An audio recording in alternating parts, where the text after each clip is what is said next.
Prostitutka koja je želela da sakrije identitet pseudonimom Nancy priča o životu bez prijatelja i sigurnosti, punom novca, opasnosti i skrivanja.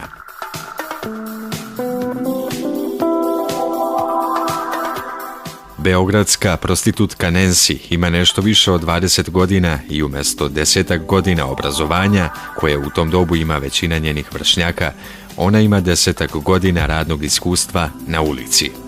Nancy, ime koje ova devojka u 20. godinama odabrala kako bi sakrila identitet, je simbolično, obično je. Bilo koja devojka može biti kao ona, bez prezimena, pošto više nema korene. Počela sam sa 17 godina, uz dečka koji mi je prodavao mnogo snova na koje sam ja pala, jer, znate, dolazim iz kraja gde smo svi bili siromašni i želeli veće stvari. Nakon nekog vremena taj dečko me je prebio i polomio mi kosti. Od tada radim sama.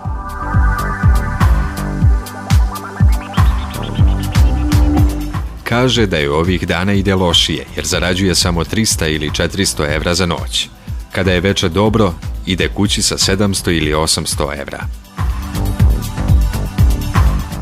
Nancy opisuje opasni kraj u kome provodi noći i jedan poseban ćošak na kome najviše voli da radi. Na ovom ćošku su me pljačkali, na ovom ćošku sam dobro zarađivala, hapšena sam na ovom ćošku, ali iz nekog razloga ne mogu da mu odolim. Ona ima svoj stan, plaća račune i kupila je kola. Primila je bratanicu da živi sa njom, ali od devojčice krije kuda to nestaje noću. Ona misli da svako veče idem kod dečka. Bojim se da joj kažem šta radim. Bojim se osude. Moja porodica to ne bi razumela.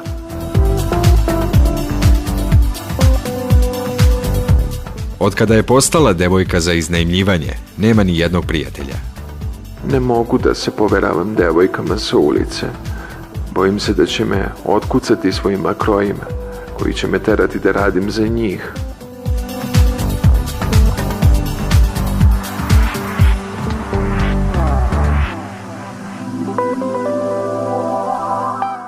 Do sada je bila hapšena više puta.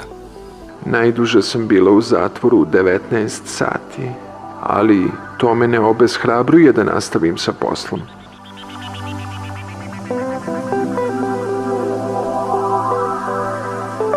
Nancy je inače školovana za medicinsku sestru.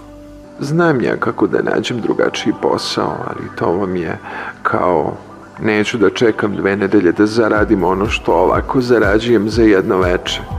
Neću da mi uzimaju porez kada mogu da zadržim sav novac. Ovo sam odabrala. Devojke obično krenu ovim putem jer misle da će sve biti samo zabave i novac. Ne znaju o muškarcima koji te uvuku u kola pa te pretuku. Ne znaju da se neki ponašaju kao da ti njima treba da platiš, ili o onima koji se zaustave samo da bi te gađali jajima ili potegli utoku na tebe. Uznemirujuće, smireno priča Nancy o opasnostima zanata.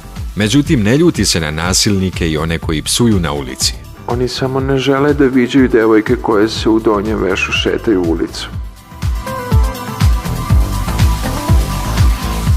Da može, objasnila bi ljudima da nije svaka prostitutka pogana, većina to radi da bi preživela. Nancy kaže da će ovaj posao napustiti kada se ukaže prst sudbine. Ali kada će se on pokazati? Kada je stave u zatvor na duže? Kada završi u bolnici slomljenih kostiju? Ili kada joj neka mušterija umjesto novcem plati premlaćivanjem do smrti?